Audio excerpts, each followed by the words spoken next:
Oke, assalamualaikum warahmatullahi wabarakatuh. Jumpa lagi teman-teman analis saham syariah. Jadi pada kesempatan kali ini kita akan bahas saham PANI. Ini masuk salah satu saham syariah. Jadi saham PT Pratama Abadi Nusa Industri. Dan sekarang mungkin dia sudah berubah haluan. Jadi dia ada ekspansi dari saham produsen kemasan kaleng, ekspansi ke properti. Nah, sekarang kita akan lihat teman-teman. Jadi sudah pernah saya bahas kalau teman-teman mau beli saham aman, kata swing trader itu belilah saham yang MA 200-nya, yaitu garis merah ini, itu sudah berada di bawah garis MA 200-nya, ini berada di bawah pergerakan candlestick-nya. Artinya, kalau candlestick-nya ini bergerak di atas garis MA 200, itu aman, kata swing tradernya. Tapi tidak semua orang menggunakan MA 200. Ada yang bahkan cuma MA 20. Jadi dia akan tidak akan masuk, dia pada saat masuk di sini karena MA 20-nya ada di sini yang garis hijau ini, maka dia akan tetap trading, tapi begitu crossing dia keluar. Nanti dia akan masuk lagi. Nah, setelah lewat di sini masuk. Nah, terus. Nah, di sini pasti dia akan masih tetap bertahan. Nah, bedanya ada juga yang menggunakan EMA 100 pakai yang ungu ini. Artinya selama pergerakan candlestick ini berada di atas dari garis-garis ini, maka itu aman. Tergantung teman-teman menggunakan standar EMA 100, 200 atau 50 atau 20. Nah, itu menurut swing trader. Tapi saya pribadi teman-teman, apalagi yang pemula, jangan pernah beli saham yang sudah keburu terbang seperti ini. Jangan ikut ngejar sahamnya, tapi tunggu pada saat dia turun kalau memang fundamentalnya baik ya, dengan catatan itu ya. Kalaupun dia naik kemudian turun, kembali lagi ke posisi ini tapi fundamentalnya tidak baik, jangan sama sekali masuk di saham tersebut. Nah, itu dia. Itu saran saya seperti itu. Kemudian teman-teman,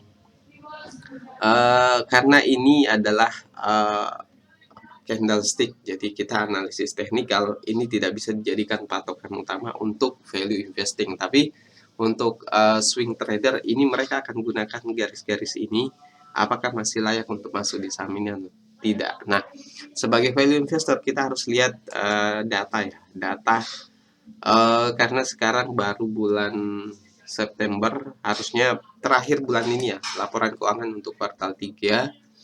Tapi karena kita belum sampai akhir bulan, baru masih tanggal 27. Kalau sudah masuk Oktober berarti kita mungkin sudah bisa dapat kuartal 3-nya.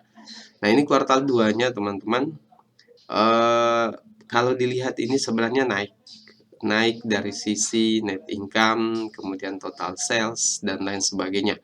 Tapi yang jadi persoalan teman-teman, kalau saya melihat book value ini kurang, karena ini data ya, data itu bisa salah input bisa. Kalau kita lihat pakai harga sekarang ya 4.720, maka book value-nya 28 kali. Kalau memang book value-nya ini benar. Tapi teman-teman, kalau sudah lewat di atas satu kali aja itu sebenarnya sudah bisa kita katakan mahal, tergantung dengan kinerjanya. Sedangkan book value 28 kali itu suatu hal yang tidak wajar. Bahkan dalam sistem itu ada yang menyebut book value-nya lebih dari 1000 kali. Karena itu teman-teman mungkin kita lihat ya. Saya sudah lihat jumlah saham. Jadi 13.000, maaf, ekuitasnya, oh ini kebalik sih, 1, 2, 3. Ini jumlah sahamnya 13,5 miliar.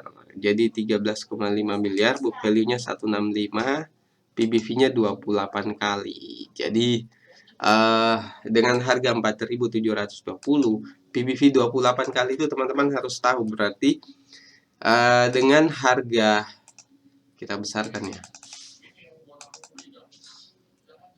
PBV 28 kali artinya antara harga saham dengan book value-nya, jadi nilai sebenarnya itu 28 kali lebih mahal dari nilai bukunya. Maksudnya seperti itu. Artinya seperti ini. Jadi kalau dia nilai bukunya 165, kemudian anggaplah sahamnya di pasar Rp200. Jadi coba kita kali ya bagi 165. Maka PBV-nya masih 1,2, masih wajar teman-teman. Nah, itu juga kita lihat dari ekuitasnya. Kalau dia return on equity-nya baik, maka itu masih layak kita beli ini. Kalaupun tidak, di bawah, di atas 1 kali itu mahal.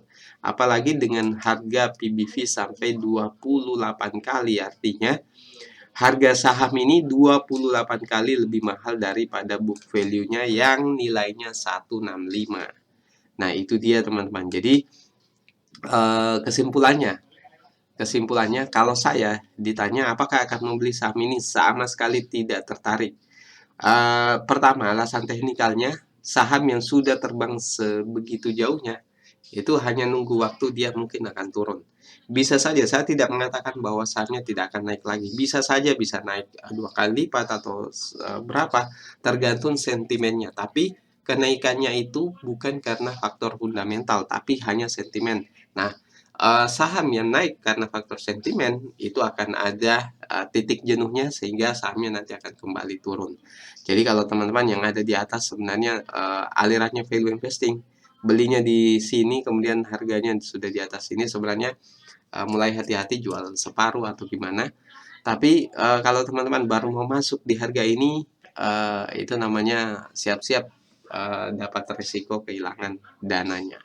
Jadi itu yang saya sampaikan teman-teman, real apa adanya, bahwa dengan PBV 28 kali itu tidak layak untuk value investor. Tapi untuk swing trader yang hanya menggunakan analisis teknikal mungkin masih akan tertarik membeli ini. Jadi tinggal teman-teman sendiri mau diputuskan beli atau tidak. Oke, buat teman-teman yang baru masuk di channel kita, silahkan jangan lupa subscribe dan share video ini ke berbagai sosial media. Sekian dari saya, assalamualaikum warahmatullahi wabarakatuh.